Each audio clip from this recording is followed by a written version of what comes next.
Is dit nie snaaks om te sien hoe terwyl die wêreld aanhoudend verander, jy weet tegnologie, styl, selfs hoe ons kommunikeer, bly mense maar net altyd dieselfde nie. Dis een van die wonderlikste dinge van die Bybel. Jy lees woorde wat duisende jare gelede geskryf is en tog voel baie van dit asof dit gaan oor vandag. Psalm 12 is een van daai tekste. Nou, Dawid se wêreld was besonders anders as wat ons in is, maar die mense not so much. Hulle was vol mooi woorde, maar leë beloftes, met verklomp versteekte agendas. Psalm 12 begin Dawid met die volgende woorde. Hy vra, Here, help tog, want daar is geen vrome meer nie. Daar is geen betroubare mense meer oor nie. Nou dis 'n rou en 'n eerlike klag en een wat ek dink meeste van ons ook seker al beleef het. Dawid kyk om hom en sien mense wat met gladde woorde praat, mense wat sê wat ander mense wil hoor, maar hulle jok of hulle bedoel nie regtig die woorde wat hulle sê nie. En ek is seker jy het ook al so gevoel. Dit klink amper soos 'n beskrywing van ons tyd.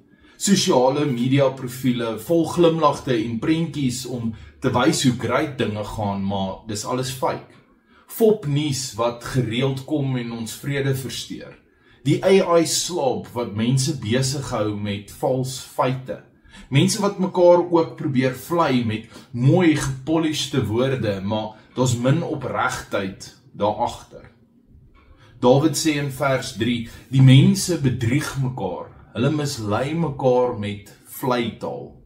Nou, ons ken daai frustrasie, ek seker daarvan. Maar dan draai Dawid sy oë weg van die mense se bedrog en hulle valsheid en hy kyk en hy fokus op God se betroubaarheid. Hy sê aan die einde in vers 7 dat daar is niks vals in wat die Here sê nie. Sy woorde is so silwer wat oor en oor in 'n oond gesuiwer is. Nou, dis 'n ongelooflike mooi beeld. God se woorde is so silwer wat oor en oor deursigtig gesuiwer is. Totdat die smid sy eie refleksie in die silwer kan sien. So wil die Here ook hê met ons woorde, ons harte, ons lewens lyk, opreg, suiwer, weerspiegelend van homself. God se woord is ongefiltreerde waarheid en hy roep ons om ook dieselfde te wees. Jesus herhaal dit ook in die Nuwe Testament as hy sê, laat julle ja eenvoudig ja wees en julle nee nee. Wat meer gesê word as dit kom van die bose.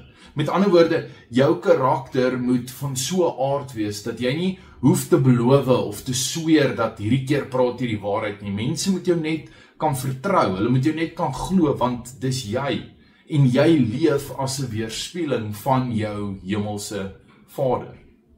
Jakobus, Jesus se halfbroer, herhaal dit ook later in sy wysheidskrywe in Jakobus 5.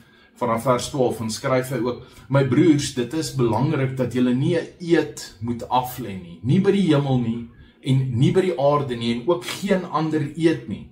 As julle ja sê, moet dit ja wees, en as julle nee sê, moet dit nee wees. So eenvoudig soos dit. Sien, om eg te wees is nie net om nie te jok nie, maar dis om konsekwent te wees, dis om te wees wie jy is. Om te praat en te leef op so 'n wyse of so 'n manier dat dit God se suiwerheid en sy karakter weerspieël. Die wêreld het dalk baie verander sedert Dawid se tyd, maar die behoefte aan egtheid, aan waarheid, dit het nie.